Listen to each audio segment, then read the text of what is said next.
බුදු හිමි සරණ යමි නමස්කාර වේවා ධම්රුවනට සමදා සදහම් සරණ යමි නමස්කාර වේවා සංඝරුවනට සමදා මහා සංඝ සරණ යමි නමස්කාර වේවා තුනුරුවනට සමදා තිසරණ සරණ යමි සාදු සාදු සාදු. ගරුතර මහා සංඝරත්නයන් අවසරයි. පොසොන් උදාවක් සමග වූ අද වගේ දවසක අනුරාධපුර ඓතිහාසික රාජධානියේ පිහිටි මහමෙවුනාව භාවනා අසපුවේ අභිනව දානශාලාව විවෘත කිරීම නිමිති කරගෙනයි අද මේ සදහම් වැඩසටහන පවත්වන්නේ. ඒ නිසා අපි පළමුවෙන්ම සිත පතමු. ඊ타ම ශ්‍රද්ධාවෙන් යුතුව මේ සුවිසල් ධර්මශාලාව හදලා ගෞතම සාසනයට පූජා කළ පින්වත් තිස්ස ජිනසේන මහතාටත් ඒ වගේම දානශාලාව හදන්න ආධාර උපකාර කළ සෑම දිනාටමත් මේ මහමෙවුනාවේ භාවනාසපී දියුණුවට කුටි හැදීමට උදව් උපකාර කළ සෑම දිනාටමත් මේ ගෞතම ශාසනයේදීම උතුම් චතුරාර්ය සත්‍ය අවබෝධ කරගන්න වාසනාව ලැබේවා.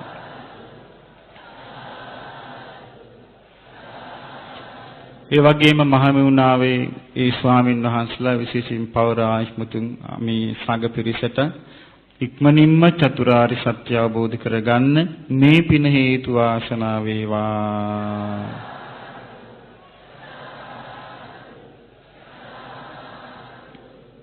අද අපි ඉගෙන ගන්නේ දීඝනිකායේ දේශනයක්. ගෞතම බුදුරජාණන් වහන්සේ තරම් මේ ලෝකය ගැන, ජීවිත ගැන, අතීතය ගැන, අනාගතය ගැන දන්නා කෙනෙක් වෙන කොහෙවත් නැහැ. ගෞතම බුදුරජාණන් වහන්සේගේ අවබෝධය හරීම පුදුමයි. ඒ අවබෝධයට සීමාවක් පනවන්න බෑ. ඒ අවබෝධය මේ මෙච්චරයි කියලා. ඉතින් බුදුරජාණන් වහන්සේ අපට පුදුම විදිහේ බුදුරජාණන් වහන්සේගේ දේශනා, ඒ වගේම ඒ දේශනා ඔස්සේ අවබෝධයට යන මාර්ගය, ඒ වගේම සතර අපායේ ස්වභාවය, දෙව්ලොව බඹලොව ස්වභාවය පුදුම විදිහට අපිට පෙන්වා දුන්නා. බුදුරජාණන් වහන්සේ ජීවමාන කාලේ සක්විති රජ කෙනෙක් හිටියේ නැහැ. නමුත් උන්වහන්සේ පෙන්වා දුන්නා මහා පුරුෂ ලක්ෂණ 32ක් තියෙනවා නම් කෙනෙකුට ඒ කෙනා ගිහි ගෙදර රැඳී හිටියොත් සක්විති රජ වෙනවා. පැවිදි වුණොත් සම්මා සම්බුද්ධත්වයට පත් වෙනවා. ඉතින් බුදුරජාණන් වහන්සේ මේ සක්විති රජතුමා ගැන, සක්විති රජතුමා කියන්නේ කවුද? සක්විති රජතුමාගේ කාර්යභාරය කුමක්ද? මේ කරුණු පැහැදිලි කරලා දෙන දේශනාවක් අද ඔබ ඉගෙන ගන්නේ. මේ දේශනාවේ නම චක්කවර්ති සීහනාද සූත්‍රය.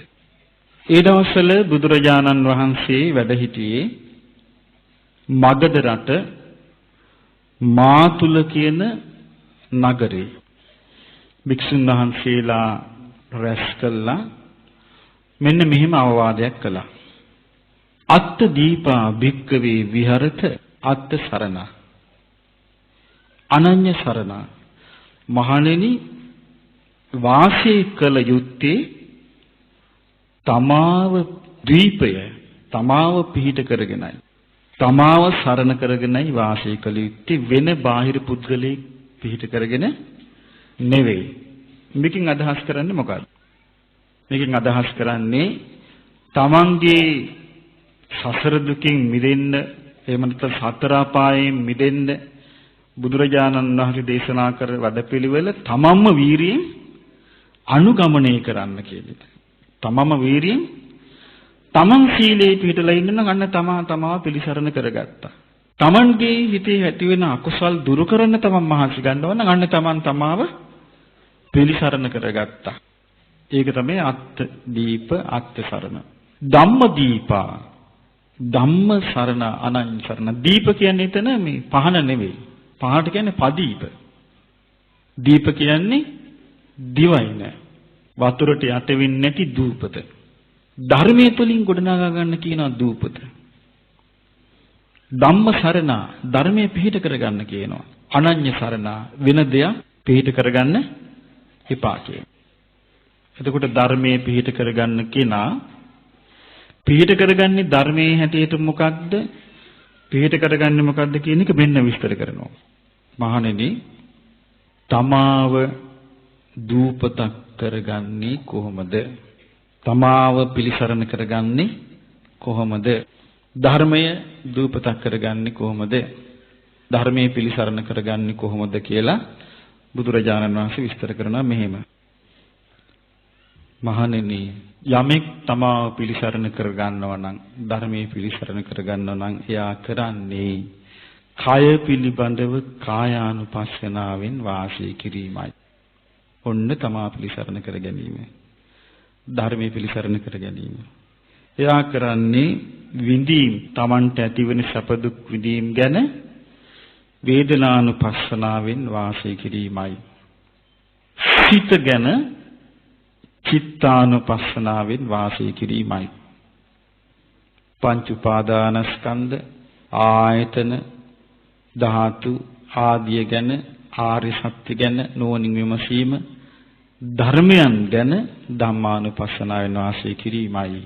එතකොට හරි පැහැදිලි තමාව පිළිසරණ කරගන්නවා, ධර්මයේ පිළිසරණ කරගන්නවා කියලා කියන්නේ මොකක්ද? සතර සතිපට්ඨානයේ තුල වාසය කිරීමට කියන නමක්. එතකොට කෙනෙක් සතර සතිපට්ඨානයේ තුල වාසය කිරීමට කායानुපස්සනාවේ, වේදනානුපස්සනාවේ, චිත්තානුපස්සනාවේ, ධම්මානුපස්සනාවේ යෙදෙන්නට මහන්සියක් ගන්න නැත්නම් එයා තමාව පිළිසරණ කරගෙන නැහැ. එයා ධර්මයේ පිළිසරණ කරගෙනත් නැහැ. එතකොට එයා වාසය කරන්නේ කොහොමද මේ සතර සතිපට්ඨානේ? ආතාපි ආශාවන් මැඩලන වීරියෙන් යුක්තව. දැන් අපේ හිතේ හටගන්නා වූ හැඟීම් වලට අපි ඉඩ දෙන්න ගියොත් ඒක හඳුනා ගන්න නැතුව, පාලනයක් නැතුව අපිට බොහෝ විට එහෙම නවතින වෙන්නේ නිරේ. එතකොට බුද්ධ දේශනාවේ තියෙන එහෙම නෙවෙයි, කෙලෙස් තවන වීරිය. ඒ කෙලෙස් තවන වීරිය කියලා කියන්නේ අපිට එකපාරට අපේ හිතේ හටගන්නකට යම්කිසි ආශාවක්, ඒ ආශාව කැමැත්තත් එක්කනේ තියෙන්නේ. ඒ කැමැත්ත මැඩලන්න වීරියක් ඕන. ආනි වීරියෙන් නුවණින් ඇලීම් ගැටීම් දෙක දුරු කොට තමයි මේ සතර සතිපට්ඨානය පුරුදු කරන්න තියෙන්නේ. ඊළඟට දේශනා කරනවා, ඒ නිසා මහණෙනි, ගෝචරේ භික්කවේ චරත සකේ පෙච්චිකේ විසේ. මහණෙනි, Tamanගේ පියාගේ පරපුරින් ලැබිච්ච, පියාගේ උරුමයෙන් ලැබිච්ච භූමියේ හැසිරෙන්න කියනවා. පියාගෙන් උරුමයෙන් ලැබිච්ච භූමිය මොකද්ද? සතර සතිපට්ඨාන. දැන් අපි ඔක්කොම කාගේ ශ්‍රාවක දරුවන්ද? ගෞතම බුදුරජාණන් වහන්සේගේ ශ්‍රාවක දරුවන්. අපි සියලු දෙනාම. එතකොට දැන් අපි ඔක්කොම එකතු වෙලා තියෙන්නේ ගෞතම බුදුරජාණන් වහන්සේ වටා. අපි එකතු වෙලා තියෙන්නේ කවුරු වටාද? ගෞතම බුදුරජාණන් වහන්සේ වටා. එතකොට අපි ඔක්කොම කාගේ ශ්‍රාවක දරුවන්ද? ගෞතම බුදුරජාණන් වහන්සේගේ ශ්‍රාවක දරුවන්. අපගේ ශාස්ත්‍රු වූ ඒ උතුම් පියාණන් කවුද? ගෞතම බුදුරජාණන් වහන්සේ. ගෞතම බුදුරජාණන් වහන්සේගෙන් උරුම වූ භූමිය මොකක්ද? සතර සතිපට්ඨානය. බලන්න කොච්චර ලස්සනට විස්තර කරනවද? ඊළඟට බුදුරජාණන් වහන්සේ වදාලා මහණෙනි, තමන්ගේ පිය පරපුරෙන් උරුම වෙච්ච භූමිය තුල ඔබ ඉන්නවා නම් නලච්ඡති මාරු මාරයාට නුඹ අරමුණු වෙන්නේ නැහැ කියනවා. මාරයාට ඔබව අරමුණ මෙන්න ගොදුරක් කියලා අරමුණු වෙන්නේ නැහැ කියනවා. මාරයාට හොයාගන්න බෑ කියනවා. මාරයාට සිදුරක් ලැබෙන්නේ නැහැ කියනවා. පිය පරපුරෙන් ලැබිච්ච භූමිය තුල වාසය කරනවා නම්. කුසලානම් වික්ඛවේ ධම්මානම් සමාදාන හේතු වේවමිදං පුඤ්ඤම් පවඩ්ඩති. මහණෙනි, ওই විදිහට කුසල ධර්මයන් සමාදන් වෙනකොට පින් වැඩෙනවා. අපිට මේ ලැබිච්ච මනුස්ස ජීවිතයේදී මේ පින් දියුණු කර ගැනීම අපිට වැදගත් නැද්ද? තාමත්ම වැදගත් දෙයක්. මොකද හේතුව අපේ මනුස්ස ජීවිතය අපිට ලැබිලා තියෙන්නේ බොහොම සුළු කාලයකට. ඉතින් ඊළඟට දැන් සතර සතිපට්ඨානය ගැන දේශනා කරලා හිට බුදුරජාණන් වහන්සේ ඊළඟට දේශනා කරනවා අතීත සිද්ධියක්. මම කිව්වේ දැන් බුදුවරු තමයි මේ හෙලි දක්වන්නේ කියලා අතීතය ගැන විස්තරේ. මොකද අතීතය කියන එක බොහොම කාලයක් යනකොට අනිත්‍ය වෙලා යනවනේ. අනිත්‍ය බවට පත් වෙලා යනවා. දැන් අපි ගත්තොත් අනුරාධපුර රාජධානිය. මේ සෑම දෙයක්ම අනිත්‍ය වෙලා ගියේ නැද්ද? ඉස්සර මේ හරියදී මොන තරම් ශාස්ත්‍රීය ජාල ගොඩනැගිලි තියෙන කෝටි සංඛ්‍යාත ජනකයක් හිටපු පෙරදිග ධාන්‍යාගාරයේ මූලස්ථාන. කොහොම තියන්නේ නැද්ද? පෙරදිග ධාන්‍යාගාරය කියන්නේ ලංකාවේ ඉස්සර මහා ධනවත් සැප සම්පත් වලින් පිරී ඉතිරි ගිය රටක්. කාලයගේ ඇවෑමෙන් නොයි කනතුරු වලටපත් වෙලා මේ කොහේද කියලා හොයාගන්න බැරි වෙන්නම අනිත්‍ය වුණා. ඒ වගේ අනිත්‍ය වෙච්ච යුග බුදුරජාණන් වහන්සේ මතු කළ දෙනවා. උන්වහන්සේ දේශනා කරන මහණෙනි, දල්හනේමි කියලා සක්විති රජුරු කෙනෙක් හිටියා. මොකද මේ සක්විති රජුරුවන්ගේ නම දල්හනේමි. දල්හනේමි කියලා සක්විති රජුරු කෙනෙක් හිටියා. ඒ රජුරුවන්ට පුළුවන්, ඒ රජුරුව තමයි සකල ලෝකයේම ධර්මයෙන් පාලනය කළේ. මහා පෘථුවිය ධර්මයෙන් පාලනය කළා. ඒකේ අධිපති වෙලා හිටියා. ඊළඟට ඒ සියලුම රාජ්‍ය තාන්ත්‍රික පරිසරය තුල බියසක නැතුව හිටියා. ධර්මයේ තුල සතුරු උවදුරු අටගන්නේ නැහැ. සක්විති රජවරුන්ට ආක්‍රමණ වලින් විනාශ කරන්න බෑ. ඉතින් මේ සක්විති රජුරවන්ට තියෙනවා මාණික්‍ය හතක්. ඒ තමයි මේ චක්‍ර රත්නේ. ඉස්සලම පහළ වෙන්නේ චක්‍ර රත්නේ. ඊළඟට හස්ති රත්නේ, අශ්ව රත්නේ, මාණික්‍ය රත්නේ, ස්ත්‍රී රත්නේ, ගෘහපති රත්නේ සහ පුත්‍ර රත්නේ කියලා. එතකොට මේකෙදි ඉස්සලම යාට පහළ වෙන්නේ මොකද්ද?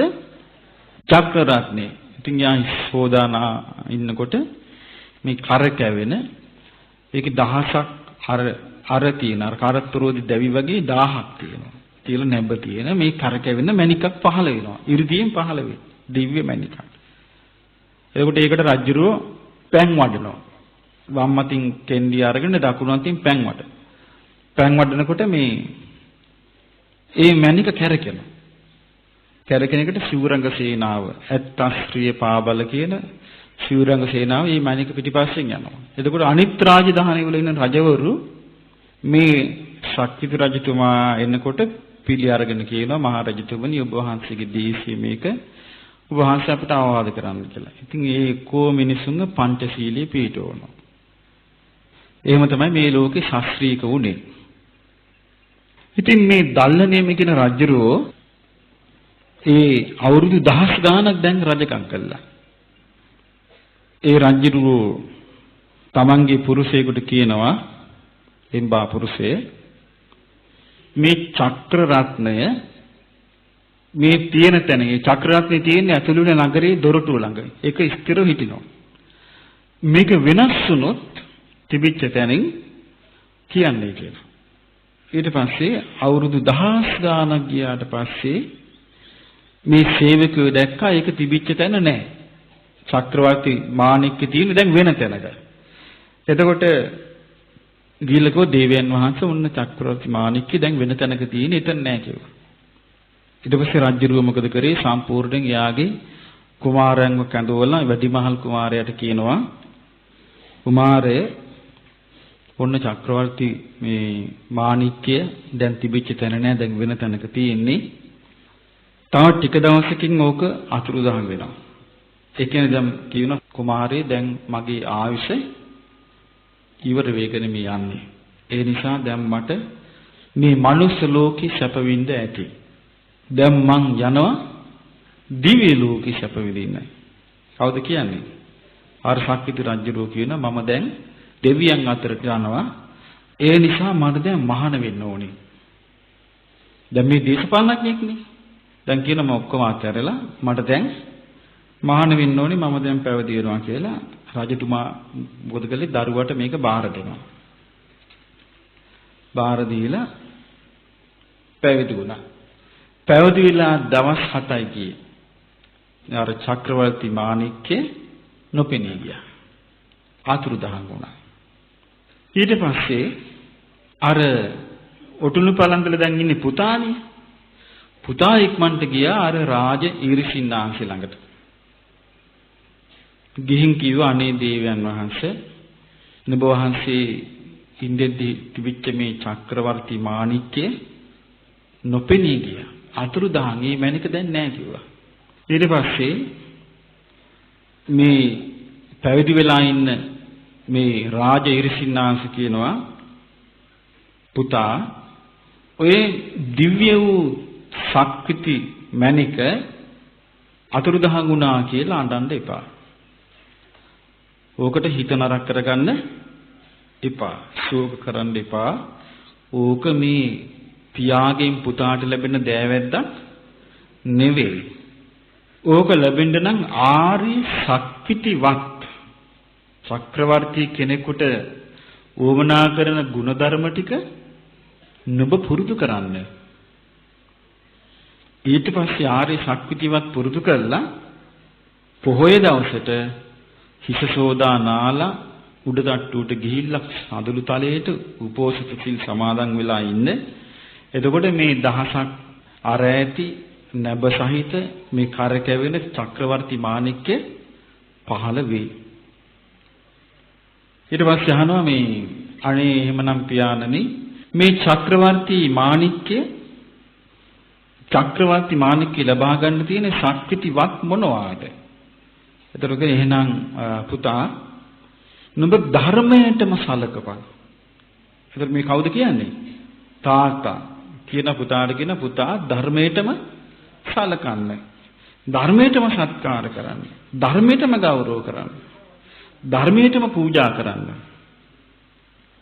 ධර්මයේම දජය කරගන්න. කොඩියක් හැටියට තියෙන උන උස්ස ධර්මයයි. ධර්මයේම අධිපති කරන්න.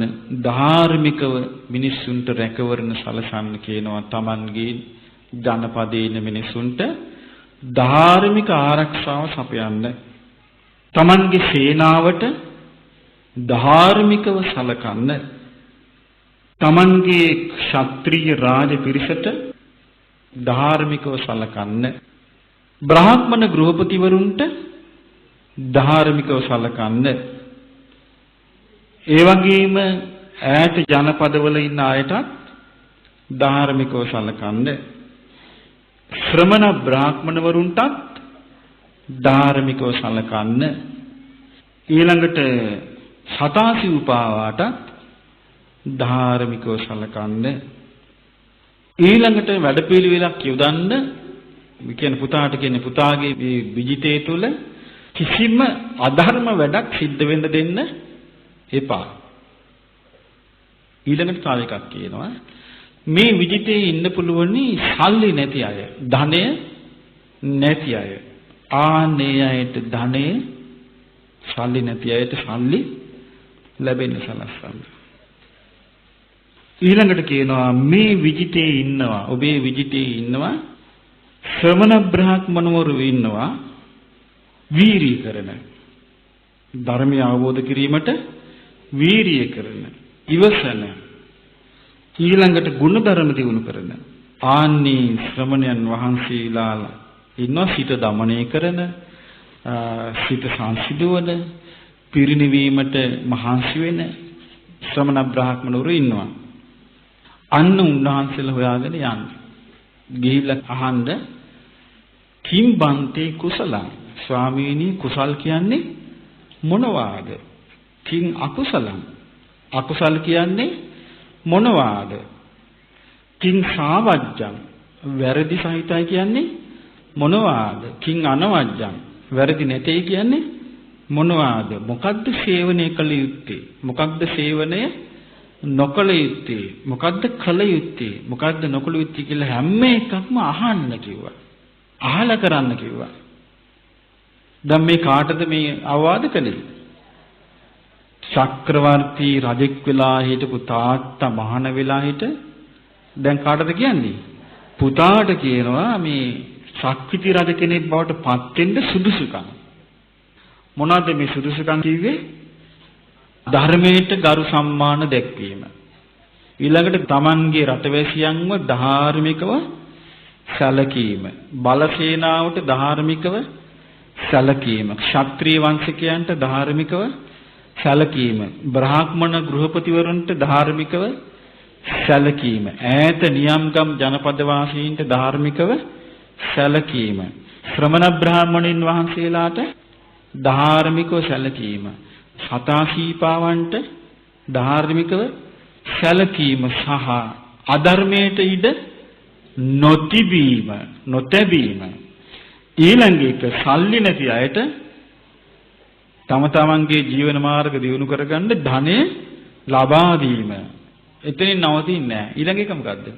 ධර්මයේ හැසිරෙන ශ්‍රමණ බ්‍රාහ්මණින් වහන්සේලා ඉන්නවා. උන්වහන්සේලා කරා ගිහින් කුසල් අකුසල් හොඳ නරක හරි වැරැද්ද කළ යුතුදී නොකළ යුතුදී අසා දැන ගැනීම කියන පුතේ ඔන්න ඔය ටිකට තමයි ආර්ය ශක්විති වත් කියලා කියන්නේ. මේ පුතා මොකද කළේ? දැන් පුතානේ රජතුමා.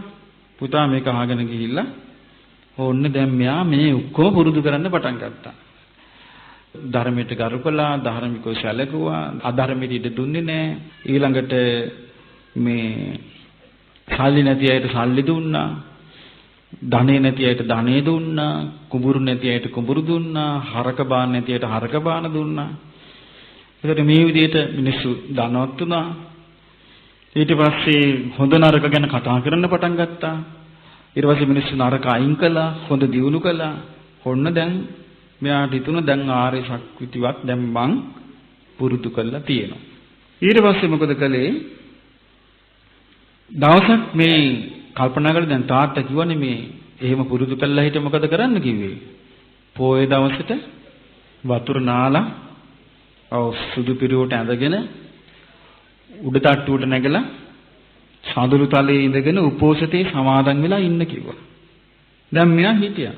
ඉන්නකොට මොකද වුනේ? චක්‍රවර්ති මාණික්කේ පහළ වුණා. එතකොට දැන් තාත්තට ලැබුණා, පුතාටත් ලැබුණා. පුතාටත් අර විදියටම ඒ ශක්විති මාණික්කෙම පහළ වුණා. පුතත් මොකද කළේ? වම් අතින් අර රන් කෙන්ඩිය අරගෙන දකුණු අතින් පැන් වැදුවා. මේ භවත් චක්‍ර රත්නේ මේක කැරකවෙන්න කියලා. චක්‍රය කියන්නේ රෝදේ.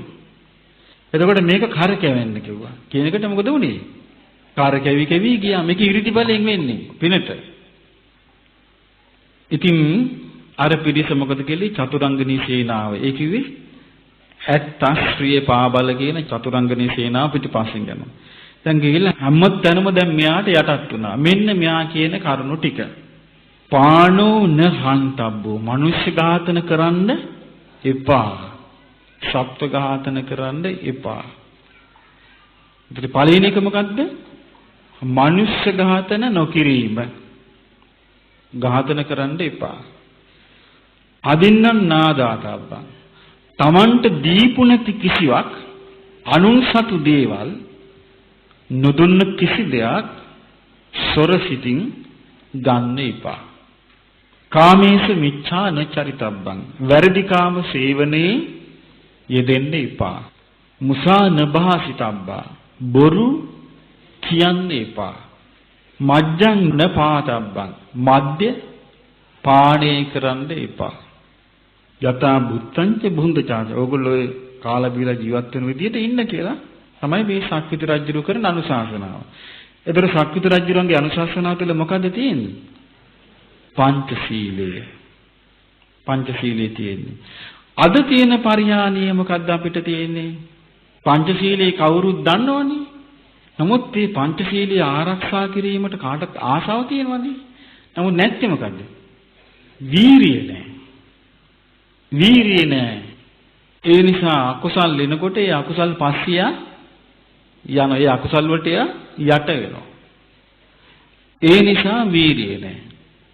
වීරිය තියෙනවා නම් සිහිය තියෙනවා නම් අකුසල් දැනගන්නව අඳුනගන්න. මේකට තමයි පරිහානිය කියන්නේ. දැන් මේ අපි ඉන්නේ කොයිතරම් පරිහානිය මට්ටමකද කියලා ඔබට මේ සූත්‍රයෙන් හොඳට තේරුම් ගන්න පුළුවන්. ඉස්සරහටත් අපේ අනාගතේ මේකේ තියෙනවා. ඉතින් රාජ්‍යරුව මොකද කළේ? අට දිශාවෙම ওই විදිහට කිව්වා. කියලා දැන් ඔන්න සතුන් මැරීමෙන් මිනිස්සුන්ව වළක්කලා, ඊළඟට සොරකමින් වළක්කලා, වැරදි කාම සේවනයෙන් වළක්කලා, බොරු කීමෙන් වළක්කලා, දැන් කොයි අරක්කු කසිප බින්දුවක්වත් හොයාගන්න නැහැ. ඒතර මිනිස්සු හොඳ ලස්සනට ජීවත් වෙනවා. ඊට පස්සේ මොකද වුනේ? මේ රාජ්‍යරුව දැන් අවුරුදු 1000 ගාණක් මේක කරගෙන ගියා. ගිහිල්ලා ඊට පස්සේ මේ වගේ සක්විති රජ පරම්පරාවල් 7ක් එක දිගට ආවා. තාත්තගෙන් පුතා ඉගෙන ගත්ත මේක, ඒ පුතාගෙන් අනිත් පුතා ඉගෙන ගත්තා, ඒ පුතාගෙන් අනිත් පුතා ඉගෙන ගත්තා. ඒ විදිහට සක්විති රජ පරම්පරාව කීයක් ආවද? 7ක් ආවා. ඊට පස්සේ 7 වෙනි සක්විති රජුරුත් අර පරණ විදිහටම කිව්වා අවුරුදු 1000 ගාණක් ගියාට පස්සේ සේවකයන්ට කිව්වා යම් දවසක මේ චක්‍රවර්ති මාණික්කේ තිබිච්ච තැනින් වෙනස් වුණා නම් කියන්න කියලා. ඉතින් ඔන්න අවුරුදු 1000 ගාණක් ගියාට පස්සේ කිව්වා දිව්‍යන් වහන්සේ අර චක්‍රවර්ති මාණික්කේ දැන් එතන නෑ අන්න වෙන තැනක තියෙනවා කියලා. දරුවෝ ඔක්කොම කැඳවලා වැඩිමහල් පුතාට කිව්වා පුතා දැන් ඉතින් මේ මනුස්ස ලෝකේ මම හිටියේ ඇති. දැන් මගේ ආයුෂ ඉවර වෙගෙන මේ එන්නේ. මම දැන් ඉතින් දෙවියන් අතරට යනවා. ඒතර සක්විති රජ කෙනෙක් අනිවාර්යයෙන්ම මිය ගිය ගමන් කොහෙද උපදින්නේ? දිව්‍ය ලෝකේ. මම දැන් දෙවියන් අතරට යන්න ඕනේ. ඒ නිසා මට මේ ඔක්කොම මං අතාරිනවා කියලා අතහැරලා ගිහින් පැවිදි වෙනවා. මහාන වෙලා දැන් ඉතින් ඉන්නකොට ඔන්න ආරංචි වුණා. හරියටම දවස් 7යි ගියේ අර සක්විති මණික අතුරුදහන් වුණා. අතුරුදහන් වුණාට පස්සේ මොකද වුනේ? අර පුතාට දැන් හරි දුකයි. හදන්න ගත්තා. ඊට පස්සේ පුතා මොකද කළේ? අතුරුදහන් වුණාට පස්සේ අනිත් දරුවෝ මොකද කළේ? ගිහිල්ලා අර රාජ ඉරිසිනාංශ හම්බෙලා අහනවනේ. අනේ මේමයි පියාණන් වහන්සේ මේ දේවයන් වහන්සේ මේක අතුරුදහන් වුණා දැන් මම මොකද කරන්න කියලා මෙයා ඇහුවේ නැහැ. මෙයාගේ පාඩුවේ මෙයා මේක හරි ලස්සන මෙයාගේ හිතුමනාවට සෝ සමතේනේව සුදං ජනපදං පසාසති. මෙයා සුඛීය මතින් තමන්ට හිතෙන විදිහට පාලනය කරන්න ගියා. සක්විති රජුරෝ එහෙම නැහැනේ තමන්ට හිතෙන විදිහ කරන්න යන්නේ නැහැ. ශ්‍රමණ බ්‍රාහ්මණයන්ගෙන් අහනවා කුසල් අකුසල් හරි වැරද්දක් හොඳ නරක ඔක්කොම අහලා තමයි කරන්නේ. දැන් මේ තමන්ට හිතෙන දේ කරන්න පටන් ගත්තා.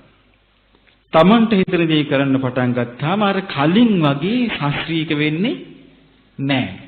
දියුණු වෙන්නේ නැහැ. අර්බුද හටගන්න. කලින් මොකද වුනේ? ධර්මයටනේ ගරු කළේ. ධර්මයට ගරු කළේ, ප්‍රතිපත්තියකට ගෞරව කළේ, වැඩපිළිවෙලකට ගෞරව කළේ. ඒක නැති වෙලා පුද්ගලික මතයක් ආවා.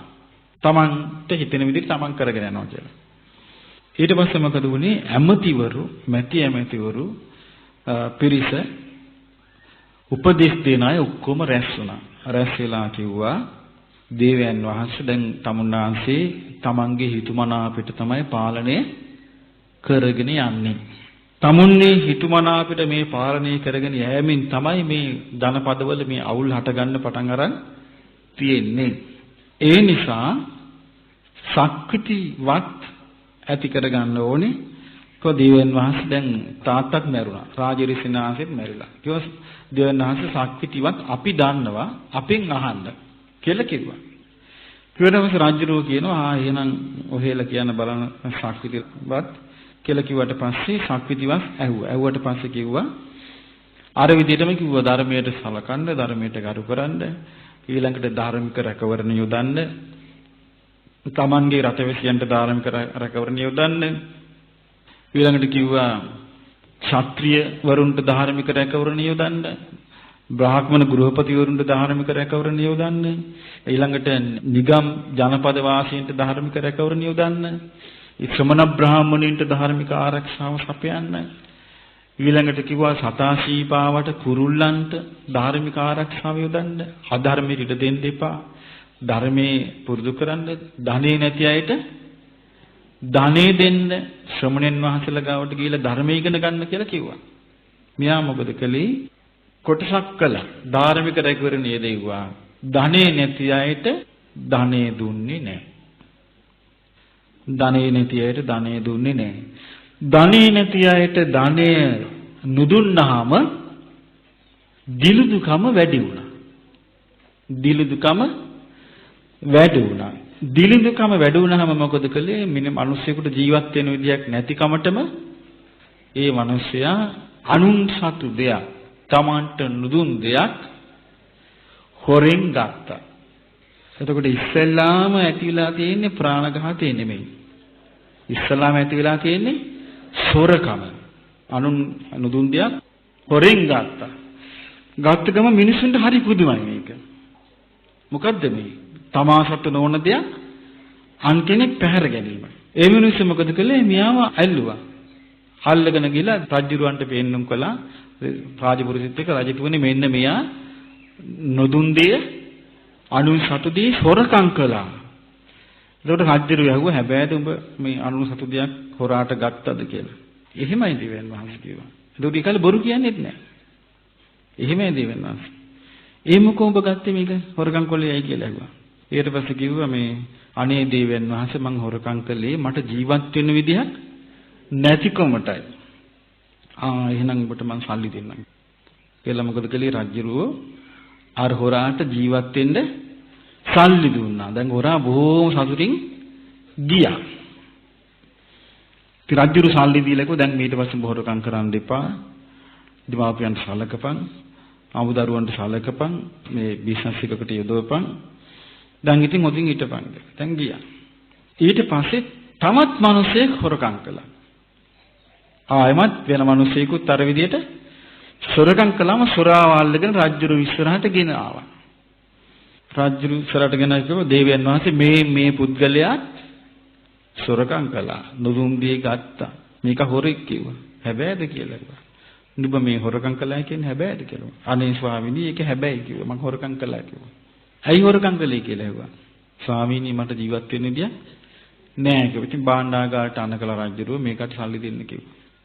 අඬ ගහලා කිව්වා මෙහෙමයි ඊට පස්සේ නුඹ හොරකම් කරන්න එපා. මේ සල්ලි වලින් දෙමාපියන්ට සලකපන්, නෑදෑ හිත මිත්‍රයන්ට සලකපන්, තමන්ගේ ව්‍යාපාර පටන් ගනි කියලා කිව්වා. කිව්වට පස්සේ මිනිස්සු කතා වුණා හරි ෂෝක් වෙලා මේක. මොකද්ද? හොරකම් කිරිල්ල. එතකොට දුප්පත් මිනිස්සු, දිලිඳු මිනිස්සු ටික කතා වුණා රජුරු දැන් හොරකම් කරන අයට සල්ලි දෙනවා. හරි අපූර්ව වැඩක්.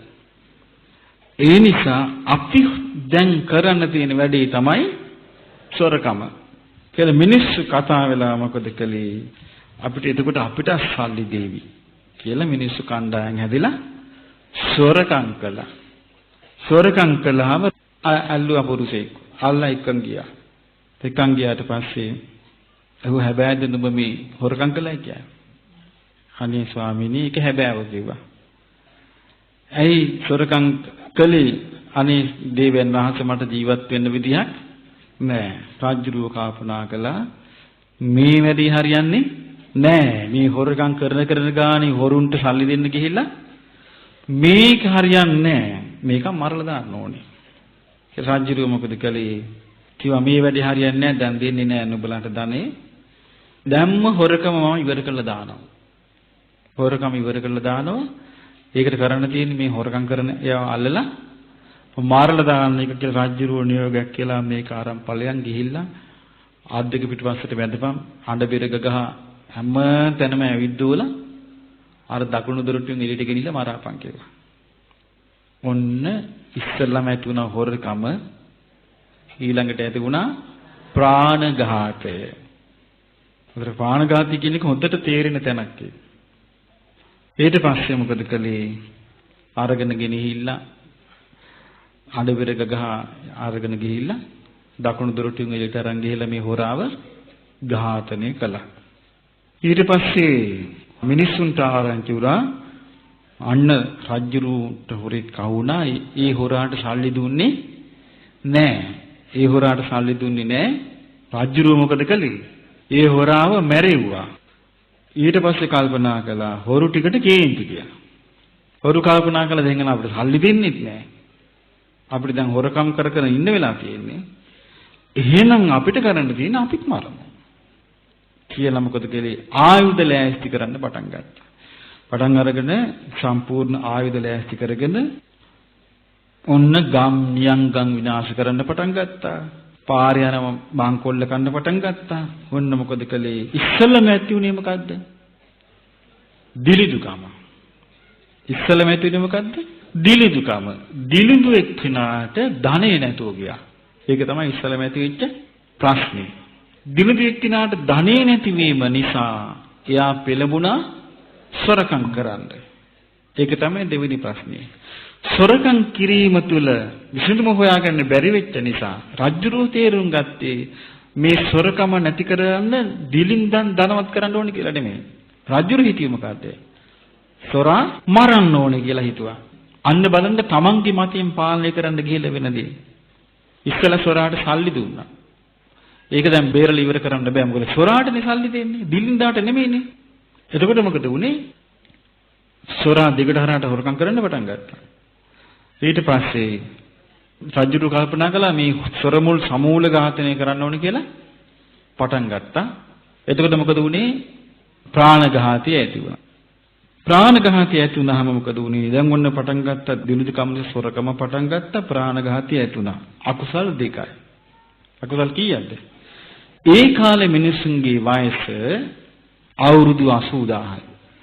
දල්ලනේමි රජුරුවන්ගෙන් ඇතිවෙච්ච ශක්විති පරම්පරාව කාලේ මිනිසුන්ගේ වයස අවුරුදු 80000යි. සොරකම් කිරීමයි ප්‍රාණඝාතයයි කියන අකුසල් දෙක නිසා අඩක් ආයුෂ පිරිහුණා. මිනිසුන්ගේ රූප ලක්ෂණේ පිරිහුණා. වර්ණේ පිරිහුණා. ආයුෂ පිරිහුණා. එතකොට අර අවුරුදු 80000 ආයුෂ තියෙන දෙමව්පියන්ගේ දරුවෝ ඉපදුනා. ඒ දරුවන්ට ආයුෂ අවුරුදු 40000යි.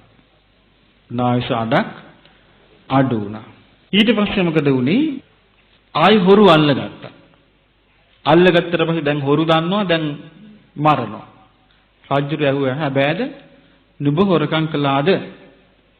නුඹ මේ අනුසතු දේවල් ගත්තද? හොරා කිව්වා අනේ නෑ දෙවියන් වහන්සේ කිව්වා. ඒ මොකද කිව්වේ? බොරු කිව්වා. ඇයි දැන් ඇත්ත කිව්වනම් මරනවනේ? අනේ නෑ දෙවියන් වහන්සේ මං දන්නේවත් නෑ කිව්වා. ඊට පස්සේ ඔන්න දන බොරු කීම පහළ වුණා. මහණෙනි මේ විදියට නිර්ධනයින්ට ධනෙ නැති වී යනකොට දිලිදුකම වැඩි දියුණු වෙනවා. දිලිඳු බව වඩා වර්ධනය වුණාම සොරකම ඇති වෙනවා. සොරකම වැඩි වුණාම ප්‍රාණඝාතය වැඩි වෙනවා. ප්‍රාණඝාතය වැඩි වුණාම බොරු කීම වැඩි වෙනවා. ආයුෂ තව පිරෙන්න පටන් ගත්තා. ආයුෂ පිරිහිලා අවුරුදු 40000 වර්ෂ ඇති දෙමව්පියන්ගේ දරුවන් අවුරුදු 20000 වුණා. අවුරුදු 40000 දෙමව්පියන්ගේ දරුවන්ගේ වයස අවුරුදු 20000 වුණා. ඊට පස්සේ මොකද වුනේ? සොරකම පටන් ගත්තා. සොරකම් කරන්න අව්‍යාවිධ හදන්න පටන් ගත්තා. අව්‍යාවිධ හදන්න පටන් අරගෙන ප්‍රාණඝාතයේ පටන් ගත්තා. ප්‍රාණඝාතයේ පටන් අරන් බොරු කීම පටන් ගත්තා. බොරු කීම පටන් අරන් කේලම් කීම පටන් ගත්තා. කේලම් කීම පටන් ගත්තාම මොකද වුනේ? අර 20000ක් ආයුෂ තියෙන දිමව්පියන්ගේ දරුවන් අවුරුදු 10000 වුණා. ඊට පස්සේ මොකද වුනේ? අවුරුදු 10000යි වයස. එතකොට සමහරී 10000 වාස තියෙන කාලේ සමහරු ලස්සනයි.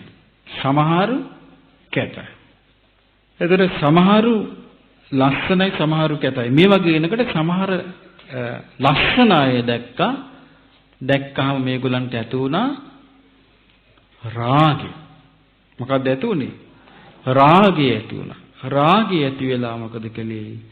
මේගොල්ලන්ගේ තිබිච්ච ධාර්මික චාරිත්‍රය වන වැරදිකාම සේවනයෙන් වැළකීම අත්හැරලා වැරදිකාම සේවනයේ යෙදුණා. යෙදුනට පස්සේ මොකද වෙන්නේ? අනුන්ගේ බිරින්දෑවරුන් ගාවට ගියා. අනුන්ගේ ස්වාමිවරුන් ගාවට ගියා. ඔන්න අරුබුදි හටගත්තා. කාම මිත්‍යාචාරයේ බලවත් වුණ ගමන් ආයුෂ 5000ට බැස්සා. ඊට පස්සේ ආයුෂ 5000යි මිනිස්සු වෙනකොට මොකද වුනේ? දැන් මේ මිනිස්සු තුල අධර්ම රාගය තියෙනවා, ඊළඟට මේ බොරු කීම තියෙනවා, කේලාම් කීම තියෙනවා. නමුත් බණින්නේ පරුස වචන කියන්නේ. නමුත් 5000 වෙනකොට වයස මිනිස්සු පරුස වචන කුණහරුප කියන්න පටන් ගත්තා. ඔන්න නපුරු වචන අපහාස ගැරහිලි තෝ තොපි කියලා කියන්න පටන් ගත්තා. එතකොට මොකද උනේ? තවත් ආයුෂ අඩු වෙලා ගිහිල්ලා අවුරුදු 2500ට බැස්ස මිනිස්සුන්ගේ ආයුෂ.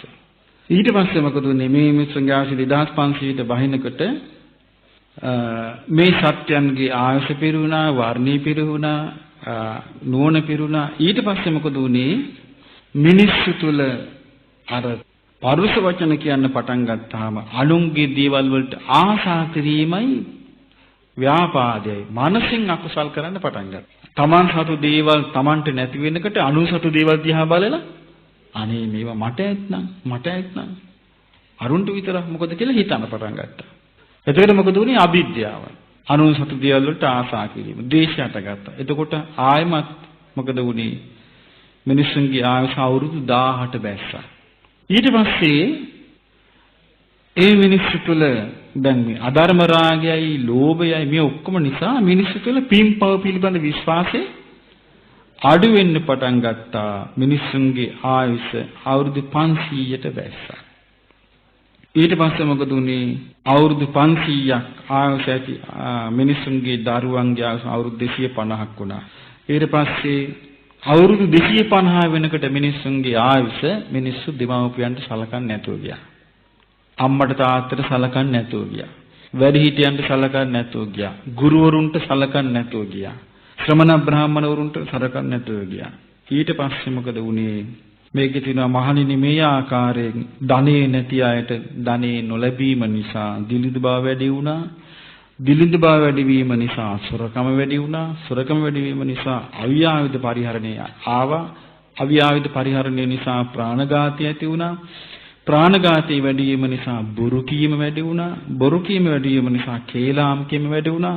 කේලාම් කීම වැඩි වීම නිසා කාමීත්‍යාචාරය වැඩි වුණා. කාමීත්‍යාචාරය වැඩි වීම නිසා පරුස වචනේ වැඩි වුණා. පරුස වචන වැඩි වීම නිසා අනුන්ගේ දෙයට ආශා කිරීමයි ද්වේෂ කිරීමයි ඇති වුණා. ඒ දෙක වැඩි වීම නිසා මිත්‍යා දෘෂ්ටි ඇති වුණා. මිත්‍යා දෘෂ්ටි වැඩි වීම නිසා අධර්ම රාගයේ විසම ලෝභය ඇති වුණා. ඊට පස්සේ අධර්ම රාගයයි විසම ලෝභයයි මිත්‍යා දෘෂ්ටිය නිසා අම්මට සලකන්නේ නැතුව ගියා. තාත්තට සලකන්නේ නැතුව ගියා. ශ්‍රමණ බ්‍රාහ්මණවරුන්ට සලකන්නේ නැතුව ගියා. ඊළඟට වැඩිහිටියන්ට සලකන්නේ නැතුව ගියා. අන්තිමට මිනිස්සුන්ගේ ආයුෂ අවුරුදු 100ට බැස්සා. දැන් අපේ යුගයේ විස්තරය වෙති.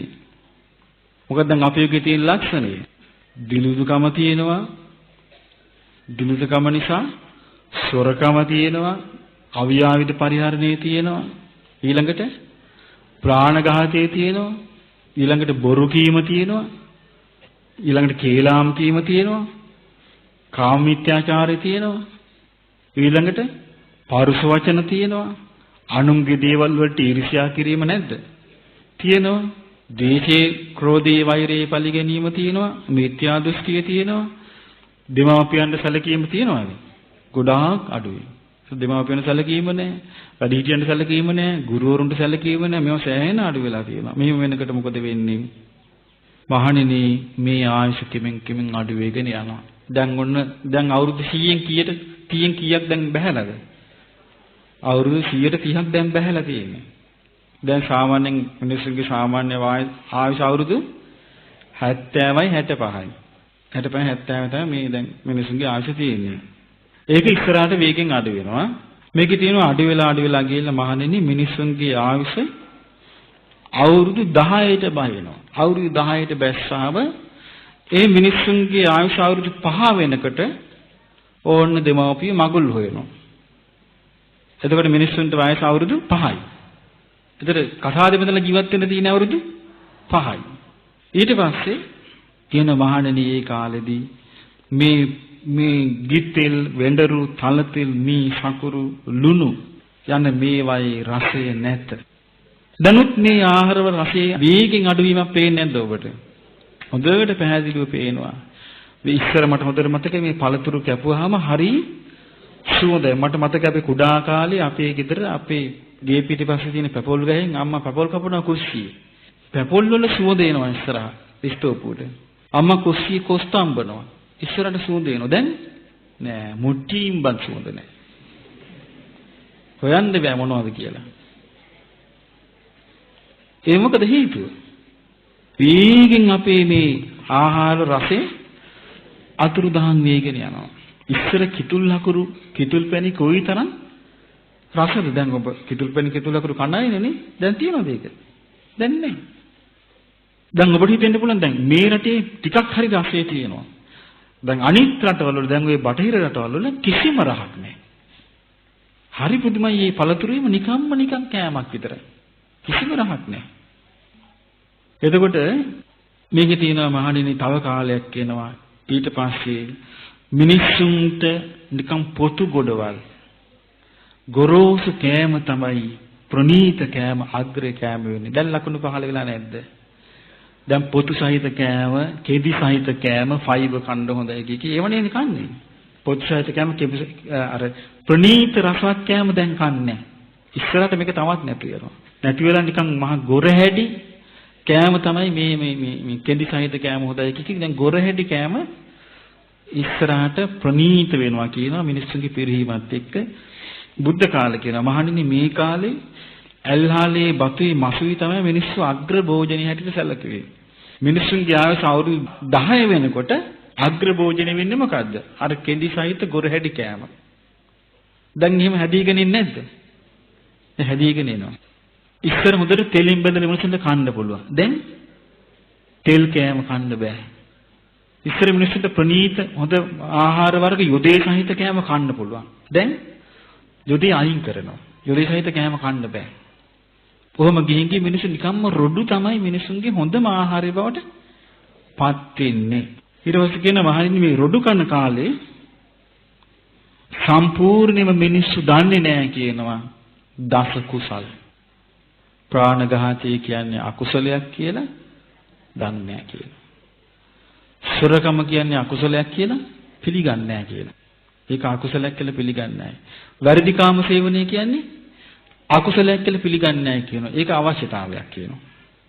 ඒක අකුසලයක් කියලා කල්පනා කරන්නේ නැහැ කියනවා. ඊළඟට බොරු කීම ඒක විනෝදයක් කියනවා. ඒක පිළිගන්නේ නැහැ කියනවා. කේලාම් කීම අකුසලයක් කියලා පිළිගන්නේ නැහැ කියනවා. පරුස වචන කීම අකුසලයක්. දැන් බලන්න ඒක හරිනේ ලකුණු පහළ වෙලා නැද්ද? දැන් වර්තමාන වෙනකොට කාලීන බණ කියලා මහා දහස් ගණන් රැස් වෙලා කුණුහර පහනවා. නේ මේ ලකුණු පහළ වෙලා නැද්ද? පහළ වෙලා තියෙනවා. අන්න බණ කියනවා කොල්ලෝ ටික එකතු වෙලා. මේ මොකද්ද මේ බණ අන්න බණ කියන්නේ? අන්න සුපර් බණක් කියනවා. මොකද්ද මේ අහන්නේ? කුණුහරප. වැඳගෙන අහනවා. ආ කුණුහරප කියවෙනකොට එක්කිනාට එක්කිනා තට්ටු දාලා hina වෙනවා. හරි ෂෝක් කියනවා. අන්න බලන්න පිරිහීමේ ලකුණු පහළ වෙලා නැද්ද? වේගෙන් පිරිහෙනවා. එතකොට පේනවා මිනිස්සුන්ගේ ඉල්ලීම මොනතරම් මිනිස්සුන්ට නිකන් මේ රසමසවුල හම්බ වුණා වගේ. අර කුණුහරුප ටික අහනකොට මිනිස්සුන්ට හරි ප්‍රීති පිනා යනවා. දහස් ගණන් එකතු වෙලා සංවිධානය කර මම දකින්නේ ඒකෙදී ආදුරංගේ වැරද්දක් නෙමෙයි. මොකද්ද? මේ සමාජයේ පිරිහීම කොයිතරම් මිනිස්සුගේ මානසිකත්වයේ කොයිතරම් කඩාගෙන වැටිලද්ද කොයිතරම් නොදියුණුද කියලා. එතකොට ඔහොම ගිහිල්ලා මොකද වෙන්නේ? ඊට පස්සේ කාලයක් ගියාට පස්සේ දැන් දස කුසල් නැති වෙන මිනිස්සු සාමාන්‍යයෙන් බොනවා කියන එක සාමාන්‍ය දෙයක් වෙනවා. ගිහි පැවිදි එකට බොන කාලයක් එයි. සාමාන්‍ය දෙයක් වෙනවා. ඊට පස්සේ මව්ට පියාට සලකන්නේ නෑ. මව්ට පියාන සලකන්නේ නෑ. ඊට පස්සේ බයිනවා මේ හොයලා මේ විනෝදයට අපිව හදලා තියෙන්නේ. කියලා බයිනවා. අදට සමහර දෙමාපියෝ මේ චෝදනාව ලබන්නේ නැද්ද දරුවන්ගෙන්? මේ ලක්ෂණය දැන් පහළ වෙලා තියෙන්නේ. අම්මා තාත්තට මොනතරම් වේදනාවක් එන්නේ නැද්ද අපිට තේරෙන්නේ නැහැ. ඒක අම්මා තාත්තා කෙනෙකුගේ දුක දකින්නේ අම්මා තාත්තා කෙනෙක්මයි. ඒක වෙන කෙනෙකුට පේන්නේ නැහැ. දරුවෙක් දසමාසයක් කුසේ තියාගෙන හදලා නොකා නොබී කණ්ඩ බොණ්ඩ දීලා ලොකු මහත් කළාට පස්සේ ඒ ළමයි කියනොනම් මේ ඔහෙලා විනෝදෙට අපිව හදලා තියෙන්නේ කියලා. අපි හැදුනා මිසක් ඔහෙලා හැදුවේ නැහැ කියලා. අම්මලට මොනතරම් වේදනාවක් එනව ඇද්ද? ආන් ඒවා දැන් සිද්ධ වෙනවා. ඊට පස්සේ පියාට ගරු කරන්නේ නැහැ. ගුරුවරයාට ගරු කරන්නේ නැහැ. ඊළඟට ශ්‍රමණ බ්‍රාහමණවරුන්ට ගරු කරන්නේ නැහැ. වැඩිහිටියන්ට ගරු කරන්නේ නැහැ. ඔවුන් සලකන්නේ නැහැ. යම් කිසි කෙනෙක් අම්මට තාත්තට ගරහනවා නම් යාළුවෝ ටික කියනවා යසයි. යසයි වැඩේ උන්දලාට. කියලා ඒ සලකනවා කියනවා ඒකට. සලකනවා කියනවා. ගෝලී ගුරුවරයාට ගරහනවා නම් අනිත් කට්ටිය එකතු වෙලා හරි යසයි. තව ගරහපන් කියනවලු. එතකොට ශ්‍රමණ බ්‍රාහමණවරුන්ට සාමාන්‍ය මිනිස්සු විහිළු තාලු කරනවා නම් අර සාමාන්‍ය මිනිස්සුන්ට ගිනහ වෙනවලු. බොහොම යසයි වැඩේ. තව විහිළු කරපන් කියලා. දැන් එනකොට මේ ලක්ෂණ මතුවෙලා නැද්ද මේ සමාජයේ? මතුවෙලා තියෙනවා. ඊට පස්සේ යම් කිසි කෙනෙක් එහෙම ගිහිල්ලා දැන් මේ අවුරුදු 10 වෙනකොට දැන් අපි හිතාගෙන ඉන්නේ මරණයටපත් වෙලා ඉස්සරහට විසාකා සුමනා සුජාතා බන්දුල මල්ලිකාගේ යුගයක් නේ. බලාපොරොත්තු වෙලා ඉන්නේ ඒ යුගයේ නේද? ඒ යුගෙත් බලාපොරොත්තු. ඉස්සරහට තියෙන්නේ මේ යුගය. මේකයි කියන්නේ මෙතනදී කොහොම හරි මේ මනුස්ස ජීවිතයේදී ඔබ චතුරාර්ය සත්‍ය ධර්මයේ හිත පිහිටුවාගෙන ශ්‍රද්ධා, සීල, සුත, ත්‍යාග, ප්‍රඥා කියන සීක බල වර්ධනය කරගෙන මෙතනින් පැන ගන්න කියලා. ඇයි හේතුව? ඉස්සරහට තියෙන මේ ලෝකේ. දැන් ආයමත් ඔබ ඉපදුනොත් එහෙම ඉපදෙන්න තියෙන්නේ මේ පරිහානි කර ලෝකේ කොටස්කාරයෙක් හැටියටයි. දැන් මේ පිරිහීගෙන ලෝකේ කොටස්කාරයෙක් වෙලා විඳෝනිව මදිද අපිට? පිරිහීගෙන යන ලෝකේ අපි කොටස්කාරයෝ වෙලා ඉපදිලා ඉන්නේ. දැන් නවීන තාක්ෂණය තුලින් අපිට රූපවාහිනිය ඔක්කොම ගෙදරට දීලා කුණුහරුප පැකට් එක දැන් මොබයිල් ෆෝන් එකට එනවනේ. එතනටම ආවනේ. පස්සේ ඉස්සරහට මොන විදිහට ඕක සිද්ධ වෙයිද කියන්න බෑ. ඊට පස්සේ කොමාරි ඒක බලවත් වෙනවා. මාධ්‍ය වලින් කියන්න කන්නේ කිසි ප්‍රශ්නයක් නැහැ කියයි. ඕනේ වෙලාව කතාවද බඳින්න ඕනේ නැහැ කේක හිටපන් කියලා. මාධ්‍ය වලින් කියන්න පටන් ගන්නවා. දැන් පටන් ගන්න බටහිර living together කියලා. බටහිර කියන්නේ අපි බඳින්නේ නැහැ දැන්. අපි කැමති කෙනෙක් එක්ක ඉන්නවා. ඕක දැන් බෝ වෙන්නේ නැද්ද අනාගතේ මේ රටවල් වලට? ඔන්න විනාශ ඊළඟ විනාශ. අපිට ඕනේ නැහැ කිය බඳින්න. අපිට නිකන් ওই විනෝදෙන් ඉන්න ඇත්තේ living together හිටියම ඇත කියලා. living together කියන්නේ එකට ජීවත් වීම. එහෙම හිටියම ඇත කියයි. දැන් ගොන්නේ මේ රටවල පටන් ගන්නවා. දැන් මේ රටවල වලට මේක ගලාගෙන එන්නේ. ඊට පස්සේ මේවටත් ඒක ආවට පස්සේ අපිට විශාල පරිහානී කොටස්කාරයෝ බවට චූටි ළමයි ඉස්කෝලේ යන ළමයි පොඩි කාලේ ඉඳලා ඔක පටන් ගන්නවා. ඊට පස්සේ ළමයින්ට මේ විභාගදී නියම තියෙනවා. නමුත් ඒක නෙමෙයි ළමයින්ට ලොකු වෙන්නේ. අරක. ඒ ඔහොම ගිහිල්ලා ඊට පස්සේ ඒකෙන් තමයි සතුටු වෙන්නේ පිස්සු වැටෙයි අවුරුදු 12 13කට පිස්සු වැටෙනවා. ඊට පස්සේ ඔහොම ගිහිල්ලා මේ වේගෙන් මිනිසුන්ගේ වයස පරිහානියටපත් වෙලා ඊට පස්සේ අවුරුදු 10 වෙනකොට මිනිස්සු ගණන් ගන්න නැහැ කියනවා. මේ අම්මා, මේ මගේ තාත්තා, මේ මගේ අයියා, මේ මගේ අක්කා, මේ මගේ මල්ලි, මේ මගේ නංගි, මේ මගේ නැන්දා, මේ මගේ මාමා කියලා ගණන් ගන්නේ හිතින එක්කෙනත් එක්ක පවුල් කරනවා කියනවා. අවුරුදු 10 වෙනකොට. ඔන්න අනාගත ලෝකයේ අපි සංසාරේ හිටියොත් මොන දෙන්න තියෙන. හිතෙන එක්කෙනත් එක්ක පවුල් කන්න පටන් ගන්නවා. පටන් ගන්නකොට කවුරුවත් පිළිගන්නේ නැහැ කියනවා මේ කුලසිරි චාරිතු පිස්සු වැඩ මේ යන හනිමිටි කාලේ ඒවා. කියලා ඒවා සලකලා ඒවා අයින් කරනවා කියනවා. මේ විනෝදෙන් ඉන්න කාලේ මොනවද මේ කියන්නේ විකාරය කියලා හිතනවා කියනවා. දැම්ම මේ කතාවල් යන්නේ නැද්ද? දැම්ම මේවා යනවා. අනිත් එක බලන්න ඊවට අපේ මොකද්ද වාසනාවට මේ වර්තමානයේ මේ මට නම් හිතෙන්නේ මේ සසර දුකෙන් මිදෙන්න ගෞතම සාසනේ අපිට යම්කිසි පිහිටක් තියෙනවා. ඒ පිහිටක් තියෙනවා කියන්නේ ලකුණ මොකද්ද? චතුරාර්ය සත්‍ය අවබෝධ කරගන්න දහස් ගණන් ලක්ෂ ගණන් දැන් එක්රැස් වෙනවා. මේ එක්රැස් වෙන්නේ මේ අනාගතේ මේ ඉරණමින් ගැලවෙන්න වාසනාව තියෙන පිරිසයි. දැන් දූල පුතාලා තරුණ අය දරුවන් පොඩි දරුවන් ඉඳලා දැන් දීමාපියන් සලකන වැඩිහිටියන් සලකන ධර්ම හැසිරෙන අලුත් පිරිසක් බිහි වෙලා තියෙනවනේ. අලුත් පිරිසක් බිහි වෙලා තියෙනවා. මේ අලුත් පිරිස බිහි වෙලා තියෙන්නේ මේ අනාගත අරුබුදේ ගැලවෙන පිරිසයි. සමහරට ඒ අවුරුදු 10 වගේ වෙනකොට ගෞතම සාසනයේ පිහිට ලබා ගන්න ඕනේ. පිහිට ලබාගෙන ඉවරයි. ඊට සාසනයක් නැහැනේ. දැන් මේක කෙලිම වේගින් අතුරුදහන් වෙගෙන යනවා. අතුරුදහන් වෙගෙන යනවා. මේක ධර්ම කතාව මේ බොහොම සුළු කාලෙකට තියෙන්නේ. දැන් මේ ත්‍රිපිටකය ගැන මේ දැන් 2500 බුද්ධ ජයන්ති ඉඳලා ඇහිච්ච ත්‍රිපිටක කතාවක් දැන් ඇහෙන්න පටන් ගන්න තියෙනවානේ. මේක ඇහුනේ මේ මහමෙවුනාවෙන් අපි පටන් ගත්ත වැඩපිළිවෙල නිසා. ඉතින් ඒ නිසා මේ බුද්ධ දේශනාවල කතාව සුළු කාලයකට තියෙන පින්වත්නි ඒක අපි මතක තියාගන්න ඕනේ. ඒ නිසා මේ කාලේ මං හිතන්නේ අපිට මේ මනුස්ස ලෝකේ ඉපදිච්ච අපිට මේ මොකද්ද වාසනාවකට තමයි මේ අවස්ථාව අපිට කඩාගෙන වැටුනේ. ඒ නිසා මේ සුළු කාලයකට ලැබිච්ච අවස්ථාව ඉස්සරහට කොහොමද බලවත් වෙන්නේ කියන්නේ ඔහොම වෙලා දැන් මොන තියුණු රාගේ දැන් අම්මලා පුතාලා අඳුනන්නේ නැහැ තාත්තලා දූලා අඳුනන්නේ නැහැ අක්කලා මාලිලා අඳුනන්නේ නැහැ අයියලා නංගිලා අඳුනන්නේ නැහැ දැන් මුකුත් නැහැ. එහෙම යුගයක් එනවා කියනවා. ඊට පස්සේ මොකද වෙන්නේ? පොඩ්ඩක් එහාම වෙනකොට අධික ද්වේෂයක් එනවා කියනවා. අනාගතය අවුරුදු 10 වුණාම ඒ කියන්නේ අපි අනාගතේ මේ කියන්නේ අධික ද්වේෂයක් එනවා වදක චිත්තේ පිහිටනවා මේක හිතෙන් අයින් කරගන්න බෑ කියනවා. එතකොට දරුණු හිත ඇති වෙන අම්මත් මරනවා කියන කිසි ප්‍රශ්නයක් නැහැ කියනවා. තාත්තා මරනවා කියන කිසි ප්‍රශ්නයක් නැහැ. ඇයි ඒකට ඉන්නවනේ පවුල් කරනවනේ දරුවොත් එක්ක. ආන්න කොහොම ආනන්තරීය පාප කර්ම අනාගතේ මිනිසු කරගනිවිද අපිට හිතන්න පුළුවන්. ඊට පස්සේ මොකද වෙන්නේ? එක්කෙනාට එක්කෙනා වදක චිත්තයේ පිහිටවා ගත්තාම ඒක හරියට මේ වැද්දෙක් සතෙක් දැක්කා වගේ කියනවා. වැද්දෙකුට සතෙක් දැක්කොත් මොකක්ද ඇති වෙන්නේ? අනේ මට මෝ මරන්නම හිත කියලා නෙන්නේ.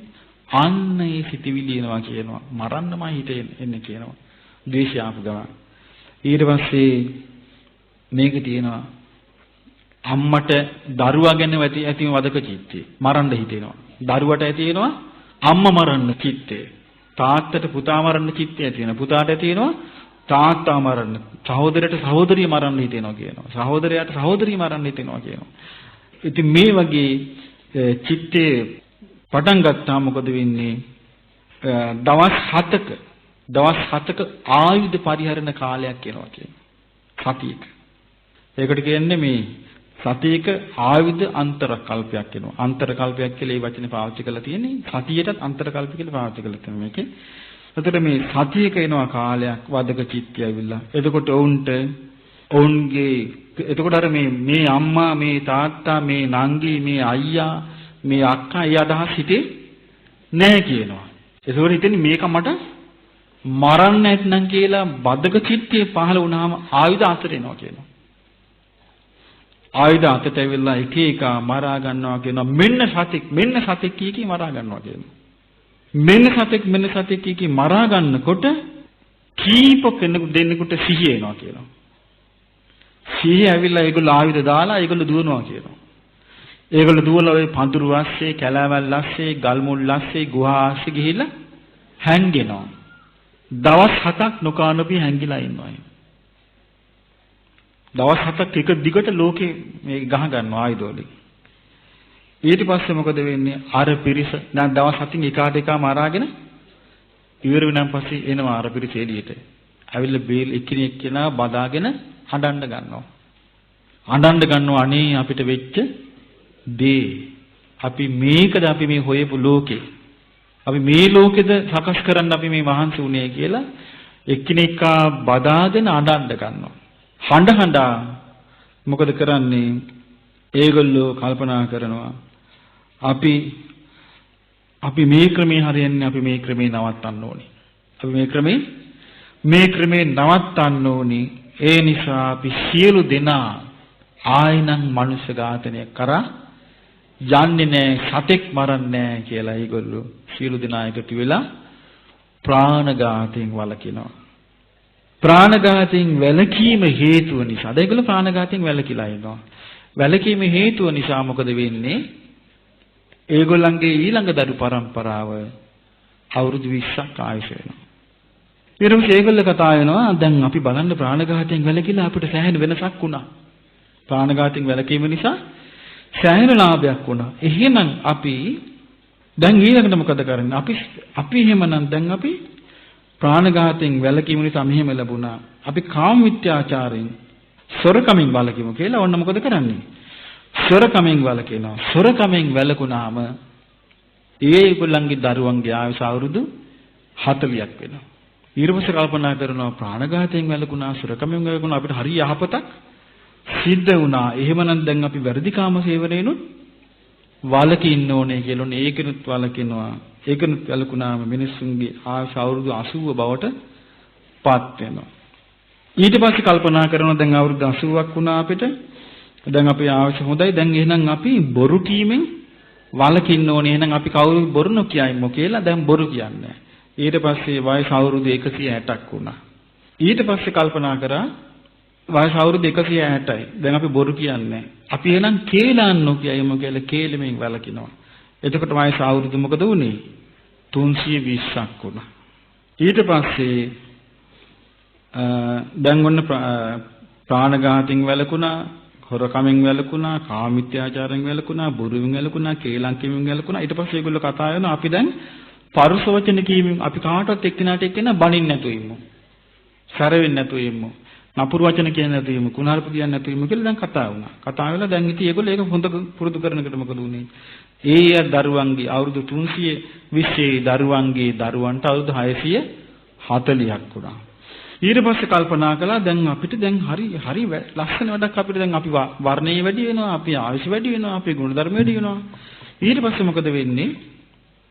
මේ අය මොකද කරේ? කුසල ධර්ම දියුණු කළා.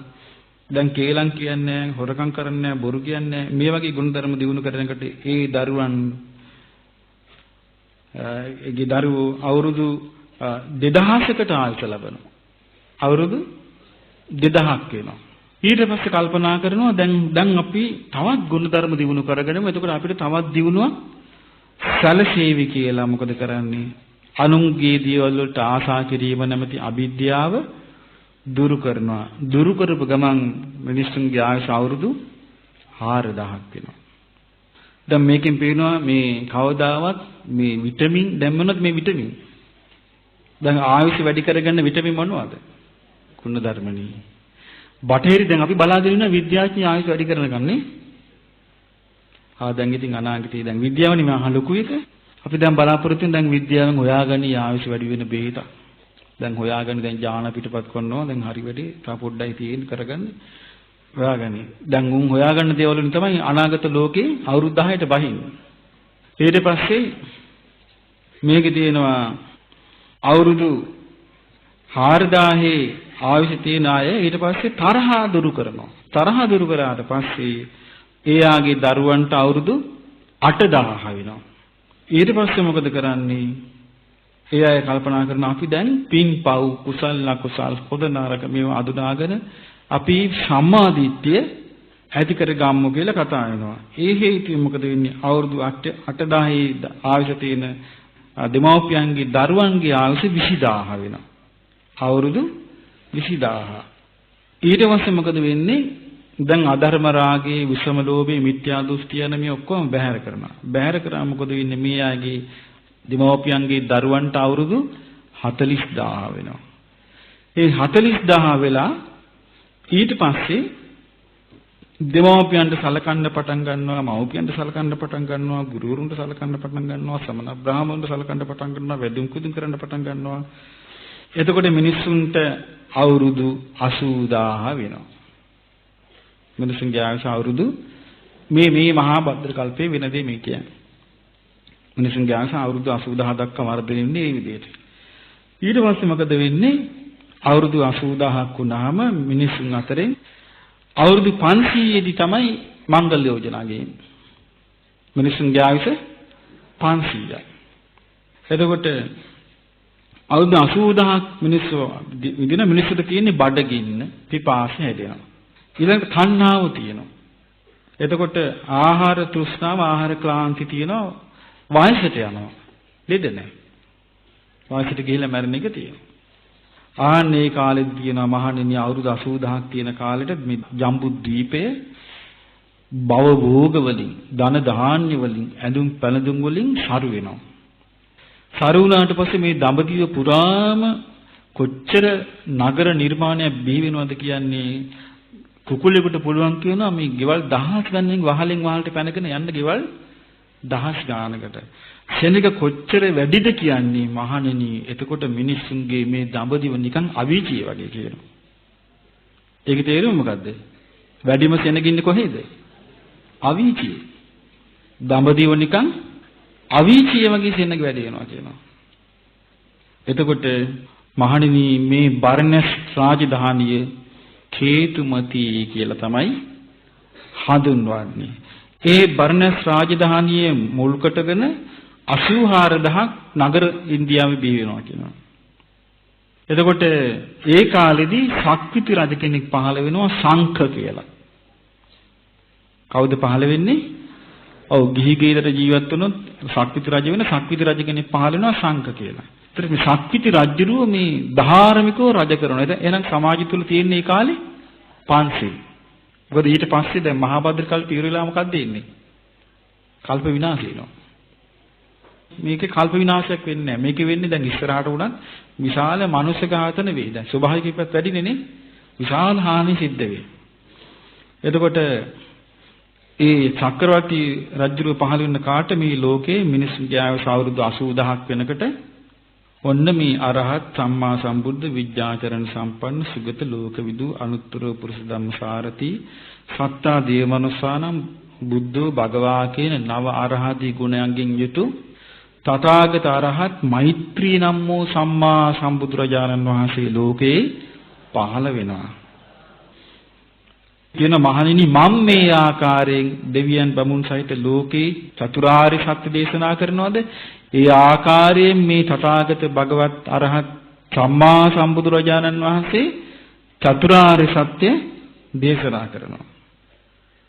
මහණෙනි මේ වර්තමානයේ ගෞතම නම් වූ තථාගතයන් වහන්සේ යම්සේ මුලැමැදාග කල්යාණ වූ අර්ථ සහිත ව්‍යංජන සහිත පිරිසිදු නිවන් මඟ දේශනා කරමින් මේ 10000 ගණන් භික්ෂු සංඝයා පරිහරණය කරනවාද? මේ වගේ ඒ මෛත්‍රී බුදුරජාණන් වහන්සේ 10000 ගණන් භික්ෂු සංඝයා පිරිවරාගෙන ඉන්නවා. මහණෙනි මේ කාලේ සංකන කියන රජුරෝ මේ පින්වත්නි බර්ණැස ගංගානම් ගඟ තියෙන විශාල ගඟක්. ගංගානම් ගඟේ තියෙනවා එක මහා පනාද කියන රජුරුවන්ගේ මාලිගාව ගඟේ දැන් යට වෙලා තියෙන වැල්ලෙන් වැහිලා. ඒකට අර මහා පනාද කියන මේ රජුරුවන්ගේ මේ මාලිගාව සංක කියන ශක්විති රජුරුව ගඟෙන් උඩට ගන්නවා. අරගෙන ඒකේ තමයි යා කාලයක් ඉඳලා බුදුරජාණන් වහන්සේ සම්බුද්ධත්වයට පත් වෙලා ධර්ම දේශනා කරනවා කියලා දැනගත්තාම ශක්විති රජුරුව මොකද කරන්නේ? අර බුදුරජාණන් වහන්සේව බැහැ දකින්න යනවා. ගිහින් හිත පහදවාගෙන මේ බුදුරජාණන් වහන්සේගේ ශිෂ්‍යෙක් හැටියට පැවිදි වෙනවා. ඒතකොට බුදු කෙනෙක් පහළ වෙලා ඉන්න වෙලාවේ ශක්විති රජ කෙනෙක් පැවිදි වුණාට පස්සේ බුදු කෙනෙක් බවට පත් වෙන්නේ නැහැ. බුදු කෙනෙක් පහළ වෙලා නෙන්නේ. ඒක තැනේ බුදවරු දෙනමක් පහළ වෙන්නේ නැහැ. ඉතින් මොකද වෙන්නේ? පහළ වෙලා ඒ ශක්විති රජුරුව ආරාධ්‍යයට පත් වෙනවා. ඊට පස්සේ බුදුරජාණන් වහන්සේ වදාළා ඒ නිසා මහණෙනි තමා ද්වීපේ කොට වාසය කරන්න. තමා පිළිසරණ කොට වාසය කරන්න. ධර්මයේ ද්වීපේ කොට වාසය කරන්න. ධර්මයේ පිළිසරණ කොට වාසය කරන්න. මොකක්ද මේ ධර්මයේ ද්වීපේ කොට වාසය කරනවා කියලා කියන්නේ? සතර සතිපට්ඨානයේදී වාසය කරන්න. ඊට පස්සේ කියන මහණෙනි මේ සතර සතිපට්ඨානයේ නම් වූ පියාගෙන් ලැබූ භූමිය තමන්ට පරපුරින් ලැබිච්ච තමන්ගේ බිම වාසය කරොත් ආයුෂෙන් වැඩේවි. මොකෙන්ද වැඩෙන්නේ? ආයුෂෙන් වැඩේවි, වර්ණයෙන් වැඩේවි, සැපයෙන් වැඩේවි, භෝගයෙන් වැඩේවි, බලයෙන් වැඩේවි. මහණෙනි ආයුෂේ තමයි සතර සතිපට්ඨානෙදී වාසය කළොත් සතර ඉරිදිපාද වැඩේවි. මොකද්ද වැඩෙන්නේ? සතර ඉරිදිපාද වැඩේ. සතර සතිපට්ඨානයෙන් යුතුව වාසය කළොත් ප්‍රාතිමෝක්ෂ සංවර සීලෙන් යුක්තව පිරිසිදු සීලයකින් වාසය කරાવી. ඒකට පිරිසිදු සීලෙන් වාසය කරන්නත් උපකාරී වන්නේ සතර සතිපට්ඨානයයි. සතර සතිපට්ඨානයේදී වාසය කළොත් සැපයෙන් වැඩේවි. සැපේ යනු පළවෙනි ධ්‍යානයයි. දෙවෙනි ධ්‍යානයයි, තුන්වෙනි ධ්‍යානයයි, හතරවෙනි ධ්‍යානයයි. ධ්‍යාන හතරෙන් වැඩේවි.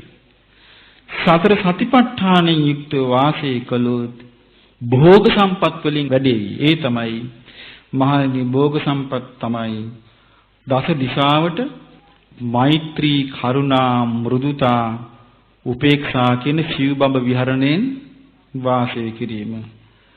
බලයෙන් වැඩේවි. මහණෙනි බලය තමයි ප්‍රඥා බලය. ප්‍රඥා බලයෙන් දියුණු කළා හිට අරහත්ත්වයටපත් වෙලා වාසය කරන්න පුළුවන් වේවි.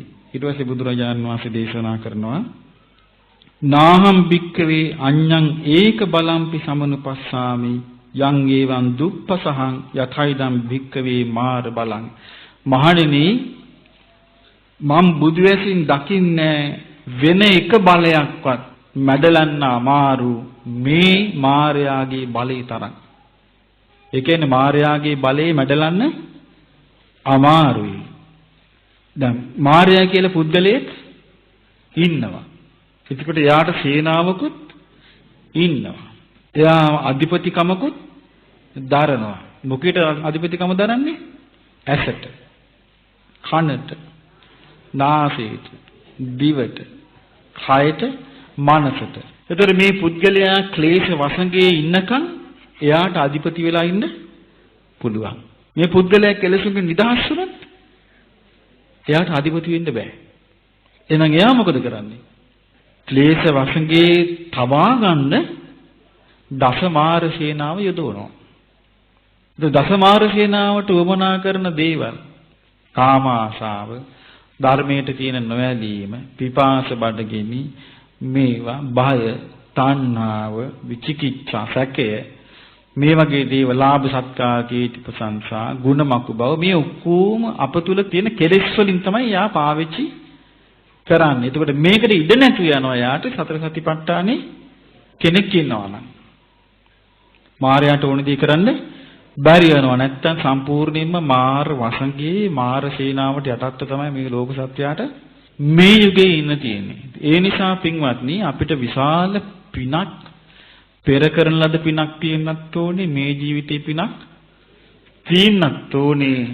යම් කිසි ප්‍රමාණයකින් හෝ අපිට මේකෙන් මාර බලයෙන් මිදෙන්න පුළුවන් නම් ඊළඟට තියෙන කුසලානම් බික්කවේ ධම්මානම් සමාදානෙහිති ඒමිදම් පුඤ්ඤම් පවඩ්ඩතිති. මහණෙනි ඒ නිසා මේ කුසල ධර්මයන්ගේ සමාදානයෙන් තමයි මේ පින් වැඩෙන්නේ කියනවා. කුසල් දහම් සමාදන් වෙලා පින් වැඩෙන්නේ කියලා. මේ මාර බලයට මම පුංචි උදාහරණයක් කියන්න ඔබට තේරෙන්නේ. අපි කියමු ඔබට වටිනා පැලයක් තියෙනවා කියලා. ඔබට හම්බුණා කියමු මහා වටිනා පැලයක්. දැන් ඔබ මේක හිතව ගන්නවා. හිතවගෙන එන එක්කෙනාට පින්නොත් එහෙම දැන් මේ වටිනා පැලයක් තියෙන කියලා ඔබ ආරක්ෂාව සපයන්නෙත් නෑ. මොකොත් නෑ. පැලේ නිකන් ඔය හිතෝල ඔබ කියන මේ වටිනා පැලයක්. මොකක් වෙයිද? එක්කෝ හොරකම් කරයි. එක්කෝ හොරකම් කරන්නේත් නෑ. යන ගමන් පාගගෙන යයි. කරන්නේ නැද්ද එහෙම මිනිස්සු? වටිනා පැලේ කියලා පෙන්නුවොත් පාගගෙන යයි. එහෙම නැත්තම් නිකන් මේ නිකන් දනීස කහනවා වගේ පාත් වෙලා හිමීට ඒක උදුරයි. උදුරලා දන්නේ නැම ගියයි. ඊට පස්සේ ගහ ඉවරනේ. පෙනෙන ලෝකෙන් එහෙම කියනවා නම් ගස් වලට මේ නිකන් ගහක් හිටව ගන්න එහෙමනම් මායාවෙන් කොහොම ඇද්ද? ගුණධර්ම දියුණු කරනවා කියන එක ගස් හිටවනවට වඩා අතිශයින්ම දුෂ්කර වැඩක්. අතිශයින්ම දුෂ්කර වැඩක්. ඇයි මාර බලය කියන එක මැඩලනවා මේක තියෙන්නේ මහණෙනි දුකසේ කියනවා අම්මා. දුකසේ මැඩලිය යුතු මේ මාර බලය වැනි දෙයක් මම බුදු ඇසින් දකින්නේ නැහැ කියනවා. ඉතින් බුදු කෙනෙක් පහළ වෙලා මේවා කියා දෙන තුරු බෞද්ධයන් අතරින් ගත්තත් අද ගිහි පැවිදි කොච්චර ඉන්නවද මේවා පිළිගන්නේ? පිළිගන්නේ නැති කොච්චරිනු දැන් මේ ත්‍රිපිටකයට කෑ ගැහුවට මේක පරිවර්තනය කරන වැරදි හා මේ සරල වැඩි කී මේ ධර්මයේ පිළිගන්නේ නැති කොච්චර පැවිද්දෝ ඉන්නවද මේ රටේ? ඒ නිසා ඒත් මාර්ගය වෙහිලා නේ කෑ ගහන්නේ. එතකොට අපි මේකෙන් තේරුම් ගන්න ඕනේ මාර පිරිසගේ බලයේ ඉක්මවා යනවායි කියන එක හිතන්න බැරි තරම් අමාරුයි. ඒකයි පින්වත්නි මම බොහෝ විට කියලා තියෙන්නේ ඔබට වහවහම ඇති කරගන්න කියලා මේ අර ලක්ෂණ පහ. මොනවද?